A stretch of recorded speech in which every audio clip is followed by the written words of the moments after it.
Perché comunque effettivamente alle ultime europee il 50% dei veneti ha votato Lega, Quasi. però la Lega in effetti aveva sforbiciato una serie di date, Bravo. prima dicembre del 2018, Champagne addirittura. Prima era il 21 ottobre e il 21 ottobre l'aveva detto Luca Zaia. Poi è stato detto entro Natale avremmo l'autonomia. Scusa, prima l'ha detto il 22 ottobre, l'ha detto Erika Stefani. Poi entro Natale l'ha detto Luca Zaia. Poi entro il 21 di giugno l'ha detto Poi c'era il 15 Salvini. febbraio, Poi c'era anche un 15 febbraio. 15 Quindi, febbraio c'era un allora, po', mettiamola così. Hanno raccontato talmente tante balle. che poi non raccontate ai giornalisti, cioè No, loro no, proprio hanno proprio ufficialmente hanno... ufficialmente i vertici della Lega hanno raccontato talmente tante balle su quello che era l'obiettivo ed erano tutte promesse elettorali. Cioè, dire promessa elettorale o dire balle, passatemi il termine, è la stessa identica cosa, perché i partiti politici quando fanno una promessa elettorale in realtà stanno raccontando fandonie e la gente se ne sta rendendo conto sempre di più.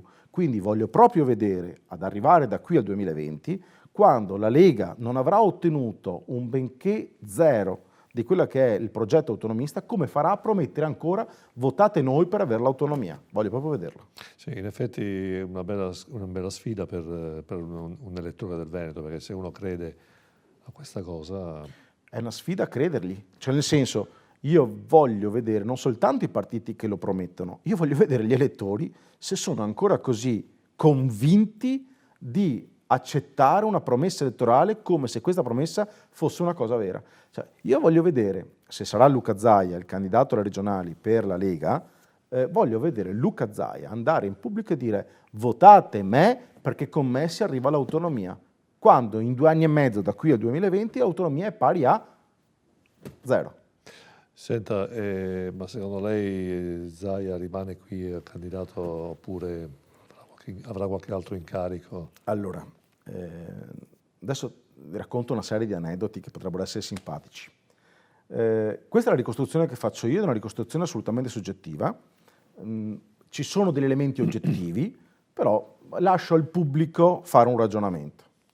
Ora, se vi ricordate, quando ci sono state le politiche, il centrodestra sembrava aver vinto più o meno le elezioni, ma non aveva i numeri per poter governare.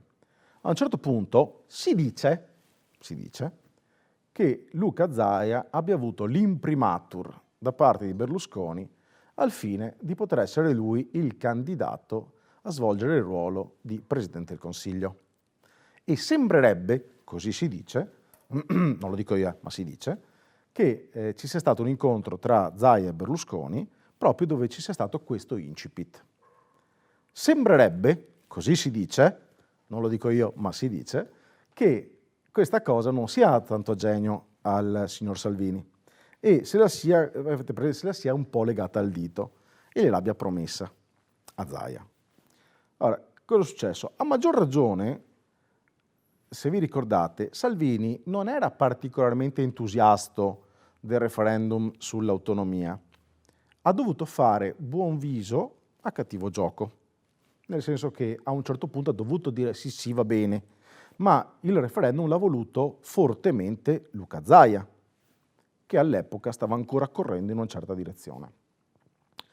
Dal momento in cui il referendum ha avuto il risultato che ha avuto, e quindi è ineccepibile che i veneti lo vogliono, questa autonomia, Zaia ha avuto una forza, ma la forza l'ha presa anche Salvini, perché ha aumentato incredibilmente il valore del partito della Lega, che ricordiamo l'aveva preso quando era attorno al 4-5% e l'ha portato al 40%, quindi chapeau sotto l'aspetto politico. A raccontare puttanate ogni giorno si fa presto finché la gente ti crede. Ora, cosa è successo a questo punto? È successo che ci siamo trovati di fronte ad un Zaia che era in contrapposizione a Zaia, un Zaia che era in contrapposizione a Salvini. A questo punto cosa è successo? Salvini ha aumentato tanto la Lega e Zaia più di tanto non può comandare. Ha perso il treno di diventare Presidente del Consiglio. Quindi, cosa è successo dopo? Che Zaia fondamentalmente, quando ha capito che non poteva andare oltre un certo limite, ha dovuto stare a tutti quelli che sono gli ordini di Salvini, se vuole tornare a essere lui il candidato alle prossime regionali. tant'è che sembra oggi, mi spiace dirlo perché io ci ho creduto a Luca Zaia, mi spiace dirlo, ma oggi vedo Luca Zaia che è, diciamo così, prono a tutte quelle che sono le indicazioni di Salvini.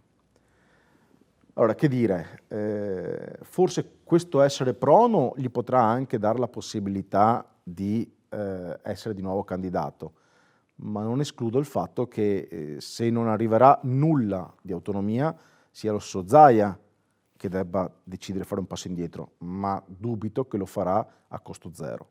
Quindi se Salvini non vuole che sia Zaia il candidato alle regionali, dovrà trovargli una pensione dorata.